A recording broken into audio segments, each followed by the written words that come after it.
Ciao a tutti e bentornati su Lernamo. Come avrete già potuto intuire dal titolo, questa è una lezione di grammatica. Già, infatti in questa lezione parleremo dei cosiddetti connettivi logici, che sono anche noti con il nome di connettori logici. Ma cosa sono questi connettivi o connettori?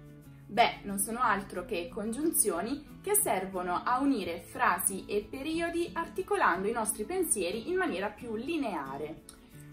Ovviamente ce ne sono tantissimi, ma oggi vi parleremo dei 15 connettivi o connettori più usati che tutti dovrebbero conoscere per parlare italiano correttamente.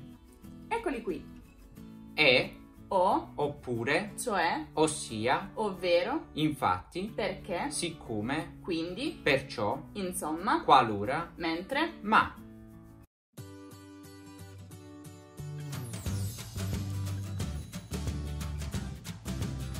Iniziamo dalle cose facili e quindi partiamo con la congiunzione e. Questa ha una funzione aggiuntiva, cioè mette due o più cose sullo stesso piano, creando una sorta di addizione. Per esempio, a Capodanno sono andata a un veglione e ho nuotato in una piscina bellissima. Come potete notare, il mio Capodanno è il risultato dell'addizione tra le due frasi principali unite dalla congiunzione e, veglione e piscina. Super facile, no? Passiamo a o e oppure. Queste due congiunzioni hanno funzione disgiuntiva, vale a dire dividono due o più elementi ponendoci solitamente dinanzi a una scelta. È per questo, quindi, che potremmo dire che queste due congiunzioni hanno praticamente una funzione opposta rispetto a quella della congiunzione e che abbiamo appena visto. Ecco un esempio. Mi hanno proposto di lavorare come maestro di italiano o di fare l'assistente di volo. L'esempio mostra chiaramente che ci troviamo davanti a una scelta: maestro da un lato, assistente di volo dall'altro. Tocca ora parlare di cioè, ossia e ovvero. Queste tre sono chiamate congiunzioni esplicative perché infatti forniscono una spiegazione di quanto è stato appena detto. Per esempio, l'italiano è una lingua romanza, cioè deriva dal latino. Oppure, ho chiamato le mie migliori amiche, ossia Angela e Rosalba. Queste tre congiunzioni sono generalmente intercambiabili, vale a dire che potete usare l'una al posto dell'altra in qualsiasi contesto. Però fate attenzione ad ovvero. Sì, infatti ovvero, oltre ad avere funzione di congiunzione esplicativa, ha anche funzione di congiunzione disgiuntiva, proprio come abbiamo visto per o e oppure. Con valore esplicativo. I partenopei, ovvero i napoletani, sono simpaticissimi. Con valore disgiuntivo, invece, di solito passo le vacanze in Puglia, a Bari, ovvero a Otranto. Un'altra congiunzione esplicativa è infatti. Questa congiunzione introduce una giustificazione, una conferma o una spiegazione a ciò che si è precedentemente detto. Adoro la pizza, infatti la mangio quasi tutti i giorni. In questo esempio, infatti, va a confermare quanto detto in precedenza. Tra le congiunzioni causali, invece, troviamo perché e siccome. Queste due congiunzioni introducono la causa, la ragione, per la quale una determinata cosa è successa. Non sono andato al compleanno perché avevo la febbre. Siccome avevo la febbre, non sono andato al compleanno. Avete notato la differenza? Pur avendo lo stesso significato, la struttura delle due frasi cambia. Infatti, quando usiamo perché, l'effetto precede la causa, mentre quando usiamo siccome, la causa precede l'effetto. Arrivati a questo punto, direi che possiamo iniziare con le cose un pochino più difficili. Le congiunzioni conclusive. Quindi, perciò, insomma. Le congiunzioni conclusive introducono delle conseguenze a quanto detto in precedenza, ma vediamo alcuni esempi.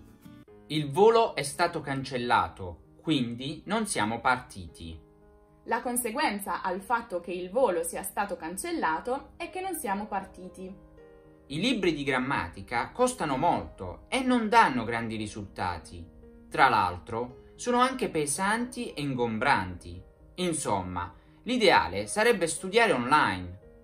La conseguenza del fatto che i libri di grammatica costano molto, sono pesanti, ingombranti, eccetera, è che conviene studiare online. Tutto chiaro fin qui? Se avete dei dubbi, potete sempre scriverli nei commenti. Cercheremo di rispondere a tutti, anche se adesso sta diventando un po' difficile perché siete diventati un po' tanti. Tra le congiunzioni con valore ipotetico troviamo qualora.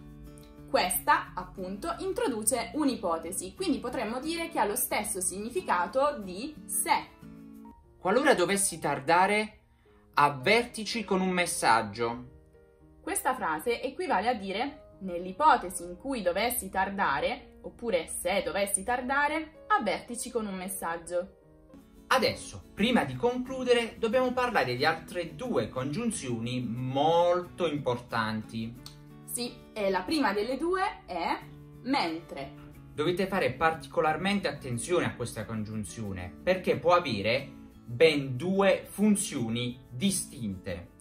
È vero, infatti mentre può avere valore temporale e quindi esprimere contemporaneità, oppure valore avversativo e quindi esprimere un contrasto, un'opposizione. Con valore temporale, Rocco giocava alla PlayStation, mentre Graziana guardava la televisione. Queste due azioni avvenivano contemporaneamente, cioè nello stesso momento. Con valore avversativo, Rocco amava giocare alla PlayStation, mentre Graziana odiava i videogiochi.